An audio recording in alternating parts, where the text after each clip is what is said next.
Welcome to Rewatch and Rank. On this channel, we rewatch older TV shows, provide a summary and opinion on the episode before ranking each episode against each other. Today's episode is One Piece Arabasta Saga, Reverse Mountain Arc, Episode 63, A Man's Promise, Luffy and the Whale Vow to Meet Again. Episode in a nutshell is a brief reminder of what happens in the episode. So, the episode begins where the last left off, with Crocus beginning to tell Laboon's story. Story is a pirate crew from West Blue who had been traveling with this lost island whale, thought they left it behind, but it actually ends up following them, and they spend several months with Crocus at the Cape, and at the end ask him to take care of the whale because they know how dangerous the Grand Line is, and they make a promise to come back to see Laboon and bring him with them once they have conquered the Grand Line, and then they leave. However, later on, Crocus finds out or hears from reliable sources that it was said that Alright, so first, the crew speculates that because the Grand Line's so difficult, the crew might have died, and that's why 50 years later they still haven't returned. Crocus then informs them that based on the information he's heard from reliable sources, that they actually ended up escaping through the Comm Belt and leaving the Grand Line entirely, and they're never going to come back for Laboon. And so once he informed Laboon of this, that is what then made him start howling in grief and hitting his head on the red line, trying to get back to that crew, or as Crocus said it, protesting that, he was lying and that he doesn't accept the truth and that they will come back. But what Crocus also says is that one of the reasons that Laboon does this as well is that his biggest fear is no longer having a reason to wait and not having had a reason to wait for the last 50 years. And that Crocus treats him because they spent 50 years together, so while he doesn't have the same bond with Laboon as the pirate crew, he also does not want anything bad to happen to Laboon, and if he keeps hitting himself hard against the red line, he eventually will, unfortunately, kill himself. After hearing this, Luffy breaks the mast of his ship and decides to run up the whale, and he sticks the mast in Laboon's head and every time Luffy basically asks Laboon whether he's strong, and he then says that they are rivals and that Laboon's going to have to wait for him to come back from the Grand Line in order to have them fight again. And so he then draws the Straw Hat Pirate logo badly on Laboon's head and tells him not to rub it off because that's the sign of their promise to fight again. And Laboon tears up a bit because, of course, now he has a new reason to wait. So even if his old one ended up not being true anymore, he now has a new one, which is just the sweetest thing.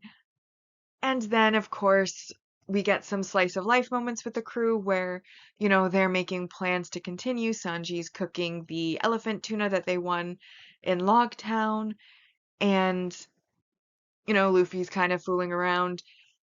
Zoro's napping. Usopp's fixing the ship because Luffy broke the main mast off. And anyways, Luffy finds a weird compass on the deck as Miss Wednesday and Mr. Nine are floating about. A vulture with a beaver riding it, drop a bomb on them. And they talk about their log pose and how they're missing one, which of course is what Luffy ended up picking up. Meanwhile, Nami's freaking out on shore because her compass doesn't work. That is when the log pose is described. Luffy gives her the one, but then eats all the food. Sanji then knocks him away, which ends up breaking the log pose that Nami had, which leads to her then, freaking out about them and throwing them into the water.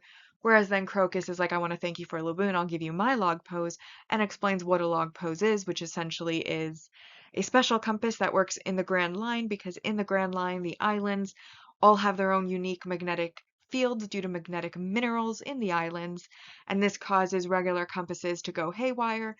But the way the log poses are designed is it registers the magnetic resonance between two separate islands, which then allow them to basically go from one island to the next, following a specific route, and then all of these routes as they go will then converge on one final route, which leads to the very last island at the end of the Grand Line, Raftel, the place that only Roger has ever made it to. And so basically they have to pick a route out of 7 routes that they can choose from Reverse Mountain, and naturally Miss Wednesday and Mr. Nine are brought out of the water when Laboon saves Sanji and Luffy. They then ask them to take them back to their town, Whiskey Peak, which is the first town on one of the 7 routes. And so Luffy says, sure, let's go there. Crocus asks him if he's sure because he can only pick the route once at the starting point. And Luffy tells him that if they don't like it, they'll just go through and then come back around again to go again and pick a different one next time, which of course makes Crocus laugh, and then basically they are set up agreeing to now go to Whiskey Peak, which is where the next arc will begin. So now that we've been reminded what happened in this episode, we will now rank the episode first on our mostly objective ranking list, followed by the personal ranking list. And our mostly objective rank values, we first have single arc supporting character introductions. Similar to Laboon, they are in multiple arcs, but they are just animals, and any animals that are non-personified, that means they do not speak human language, are just going to be counted at the lowest point score, which is 1. And so Mr. 13 and Miss Friday, the Unluckies, who are introduced in this episode, are worth 1 point. We then have the single arc supporting character development, which is Laboon and his backstory about his promise with the pirates, them breaking it, Crocus telling him, and how he got all of his injuries. We then have the successful emotional impact of not only the backstory being sad, but then that new hope that Luffy gives him by creating a new promise with him. I wish he went about it in a slightly different way, but I do really think that is such a sweet moment. And it does get to me a little bit because I'm like, that is just the sweetest thing I've ever heard of, that he's making this promise. And because it hits harder too than it would have on the first watch, because when you're rewatching, you obviously have the spoilers from down the line, and you know about Brooke, and then Brooke becoming one of Straw Hats, part of this promise of when they return there. And oh, can you just imagine Laboon's reaction when Brooke arrives? Oh, that's gonna be so sweet. I just, knowing that spoiler for the future, in addition to what they tell us in this episode, it just makes the moment and the promise so special. And I think that is worth 3 points. Then we have 4 points for Luffy revealing a new attack, which is the Gamu Gamu flower arrangement, which is him sticking the mast in Laboon's head. It's worth 4 points. And then we have an additional 4 points for the log pose being introduced and all of the information about the islands and why the log pose is needed in the first place, and the different Grand Line routes that can be taken. But there is still a negative, and that, of course, is once again animal cruelty.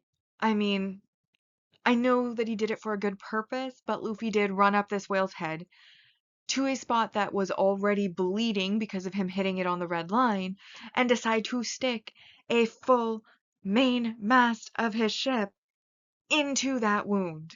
That is just terrible. This is so horrible. And I know he did it for a good reason, to make sure Laboon knew he was strong, so that he would know that he had the strength to make it through the Grand Line and keep his promise of coming back to fight him again. So I understand why they did it, but oh my goodness, was it not shocking when they stuck a mast in an open wound on this poor whale's head, especially after everything the whale has been through. To stick a mast in its head is just, oh my goodness, so sad. Also a little bit funny in a morbid way. But the point is, I'm taking 2 points for it because cruelty. Either way, that still leaves us with 12, which does make this a 10 out of 10 episode. And so, because it is the 10 out of 10 episode, this episode does come in first place, A Man's Promise, Luffy and the Whale Vow to Meet Again. And in second place for this arc is The First Obstacle, Giant Whale Laboon Appears. Now, my personal ranking for this episode is also a 10 out of 10. In this case, I am totally aligned with the objective ranking. I like that we get new world building information because that just helps to flesh out the world and make it a little bit more real. I liked the comedic aspects of Luffy eating all of the food, of the when Mr. Nine and Miss Wednesday come to beg to be taken back to their hometown. Nami then reveals that the log pose was broken, and then they show their true faces. But then she's like, oh, but Crocus also decided to let us have his. And then they're all of a sudden right back to begging and showing their true faces, which I thought was funny. There was those little slice of life moments, which I always personally enjoy because again, it works to make the characters a little bit more real because you can see that they have downtime real lives off screen when we're between episodes and whatnot, which I always like to see. It just helps to also make the characters a little more likable a lot of times. Then we, of course, had the sad backstory, and then we had the super sweet promise. Again, the sticking the mast in the wound is the thing that like bothers me the most about this episode, but at the same time, I'm like, I understand why he did it, so I'm not super upset about it. And now looking back, I can think it was a little bit funny as well that that was like the first thought, and that he was literally damaging their perfectly fine main mast to rip it off and do this. Like, he damaged his own ship for it, so that also is something to consider. And part of what makes it a little bit amusing, because like then you've got Usopp after the fact, having to fix the mast and being like, I can't believe Luffy just broke our ship. Like, how could you do this? So, and he's not a shipwright, of course. So overall, I was highly entertained by the episode. I was engaged with the episode. I found what was in the episode to be valuable, and so that is why I decided it deserved a 10 as well.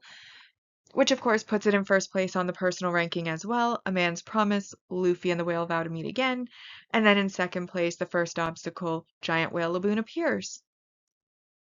Now, that brings us to the saga ranking so far, and this is the first completed arc of the Arabasta saga, and we have 18 out of 20 as the final score on both the personal and objective ranking, which gives a score of 90% for this arc. And as we know, with the series ranking, that's where we're ranking each of the sagas against each other. And based on the final score of the arc, we then determine the score for the saga as a whole. And this episode, these got a score of 90, which is a total of 9 points, which then brings us on our series ranking so far to the Arabasta saga having a 9 out of 70 so far on both the personal and objective rankings. Meanwhile, on the objective ranking, East Blue Saga came in at 56.25% and on the personal side, 52.50%. But with that, we have now rewatched and ranked One Piece Arabasta Saga Reverse Mountain Arc Episode 63, A Man's Promise, Luffy and the Whale Vow to Meet Again. Like and subscribe if you'd like to, and I will see you in the next episode.